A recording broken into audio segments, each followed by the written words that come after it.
Hello guys, ayan, so pauwi na tayo galing ng work at update ko lang po kayo sa aming bagong daan dito sa Umangan. So mayayari na pala siya guys, hindi na siya aabutin ng 2025. Ito po makikita nyo yung update niya. So konti na lang siya kaya hindi na siguro siya aabutin ng katapusan ng November. Kasi onting-onti na lang yung lalagyan ng semento. So pinatitigas na lang yung iba kaya siya hindi pa madaanan, one way pa rin. Eto guys. So ayan guys, habang naghihintay tayo na makarating tayo sa lugar namin. So dito muna tayo sa kalsada, yan.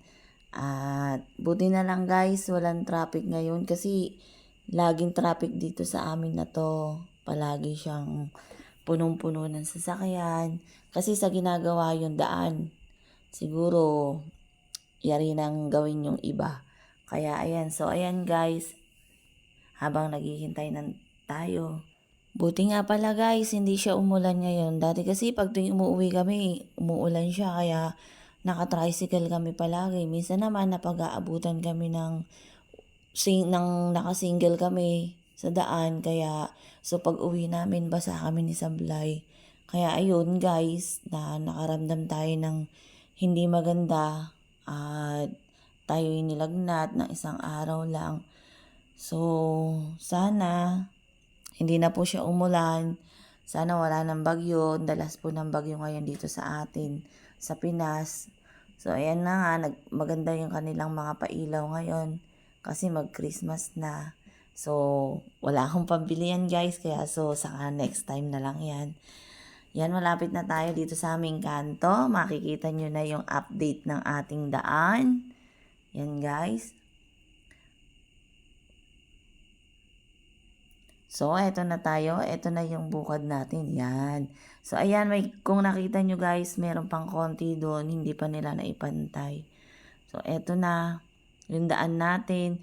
Yung kabila niyan guys, irrigation. Kaya, yung mga magdodrive dyan, onting ingat lang po. Saka yung hindi nila alam yung daan.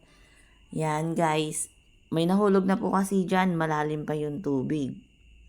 Kotse. Buti na lang nakalabas agad siya ng sasakyan niya. Saka hindi nakasarado yung bintana.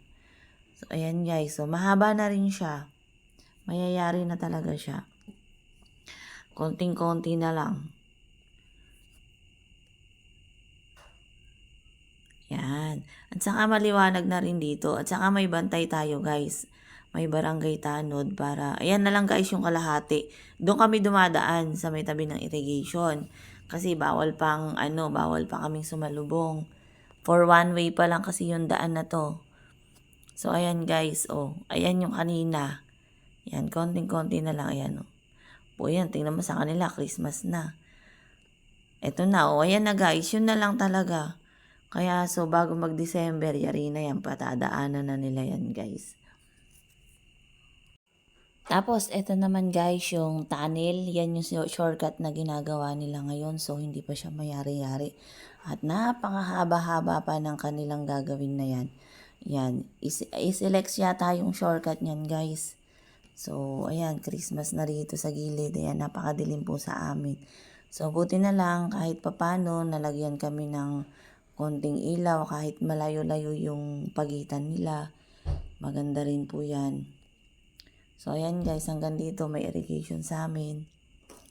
Kaya, konting ingat lang talaga sa pagdadrive. Ayan guys, madilim talaga. So, buti na lang malakas yung ilaw ng motor namin. At saka kung napapansin nyo guys, medyo malat tayo kasi galing tayo sa trangkaso. Alam nyo naman, kailangan natin magtrabaho na kahit na tayo ay tinatrangkaso. Alagaan lang natin yan sa gamot guys. Ganyan tayo kasipag. Kailangan natin yan guys. Kailangan natin magsipag. So ayan guys. Malapit na kami. Andito na tayo sa Purok 2. Konti na lang makakauwi na tayo. Kami. Sana hindi umabot yung ulan dito kasi hinahabol talaga kami ng ulan. Pag alis namin dun sa trabaho ko, meron na siyang ambon-ambon. So buti na lang dito pala wala pa. Kaya so, ayan guys. Malapit na tayo makauwi, makakapagpahinga na rin tayo sa wakas. Tapos bukas uli, syempre, work ulit tayo. Yan, ganyan lang ang buhay ni Sky, guys. Uuwi, matutulog, gigising, papasok. Yan, guys. So, paano guys? Malapit na tayo. Dito na tayo sa Purok 3. Lapit na.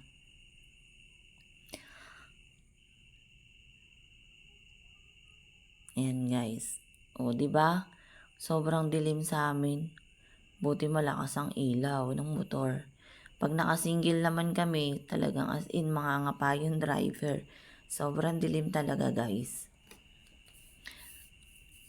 Buenas na lang pag nalagyan talaga ng ng ilaw na sunod-sunod guys. Yan, andito na kami sa Barangay Hall. So, ayan guys, nakauwi na kami ni Sablay. Andito na kami ngayon sa bahay at andito si Sablay. At nga po pala, shout out nga po pala sa aking team Solid Love and Support na pinangungunahan po ni Langga Judy Tanaka at saka ni Sis Jocelyn Barlam. Ayan guys, so nakauwi na tayo ng safe. At shoutout din po pala sa mga silent viewers ko dyan. Ayan, maraming salamat po sa walang sawang pagsuporta nyo po sa aking channel. Ayan, maraming salamat po ulit sa inyo lahat. Bye-bye!